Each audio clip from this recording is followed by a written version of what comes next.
Good afternoon and welcome to today's Thursday Thought. I'm reading a book by Marilynne Robinson titled Reading Genesis. Now, in this book, Robinson takes a deep dive into the Genesis story. The front cover states that the book, quote, is a powerful consideration of the profound meanings and promise of God's enduring covenant with humanity, unquote. Now, it's not a simple or an easy read. I read a few pages and then I have to put it aside for a time in order to really digest the contents. It's not a commentary, it's much, much more than that. I'm at the point in the book where Robinson takes on the story of Sodom and Gomorrah, Lot and his family, and Abraham and his attempt to bargain with God for the safety of the cities. Now, if you're familiar with that story, you know that Abraham has been told by God that God will destroy Sodom and Gomorrah due to sin and depravity. Abraham knows that his nephew Lot and his family live in the city. Abraham asks God if he will destroy the cities if there are 50 righteous people to be found in them. God says no, he will not destroy the cities if 50 righteous people can be found. Abraham then lowers the number to 40, 30, and so on until he asks if God would destroy the cities if even 10 righteous people could be found. God again says no, he would not destroy the cities for the sake of 10 righteous people. Well, think about this for just a second or two. The mere presence of 10 God-fearing people in the cities is sufficient for God to spare those cities and all who live there from destruction. Ms. Robinson says this about that part of the account. When the Lord replies to Abraham that for the sake of 10 God-fearing righteous people, the cities will be spared, the Lord replies in effect that the innocent sustain, even shelter, the guilty. For 10, I will not destroy the city. Unbeknownst to themselves or anyone else, presumably the innocent stay the hand of the Lord, unquote. Now think about this. God does not change.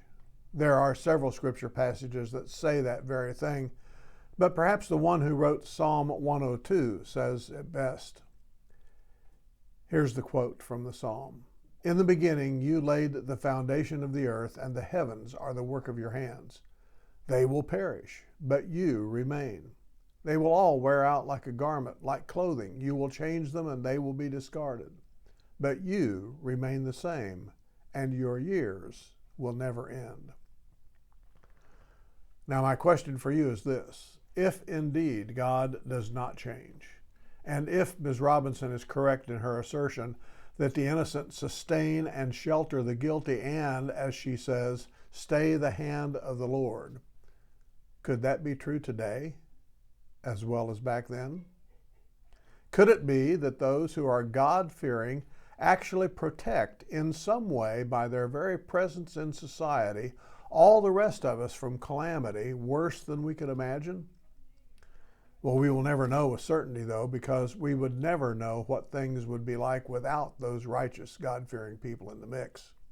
However, if the story of Abraham, Lot, and the cities of Sodom and Gomorrah are any indication, and if it is indeed true that God does not change, I think it could be fairly inferred that the righteous indeed have an effect, a positive effect, on all the rest of us. You are the salt of the earth, Jesus said. You are the light of the world, he also said. Jesus here was speaking to those who would be his followers. And in a parable later on in the book of Matthew, Jesus tells of the effects of leaven in dough, a small amount of leaven affecting the whole batch. Could it be that it's along the same lines of thought that the righteous somehow, some way, protect and even improve the lives and well-being of all in a society? Well, I leave the final answer to you. For me, I believe it to be true. It may not seem like there's much protection nowadays in many societies of the world, but we must understand that we're looking at things from a very narrow, very limited human point of view. God's viewpoint is much more broad and perfectly apprehending. The creation operates on His viewpoint, not ours. And thank God for that. Operating by our viewpoint would have already doomed us a long time ago. This Thursday thought's a little more cerebral and a little more faith-based than some may be, but I make no apologies for it. I want you to consider what has been said, and may you be blessed this day and the rest of this week.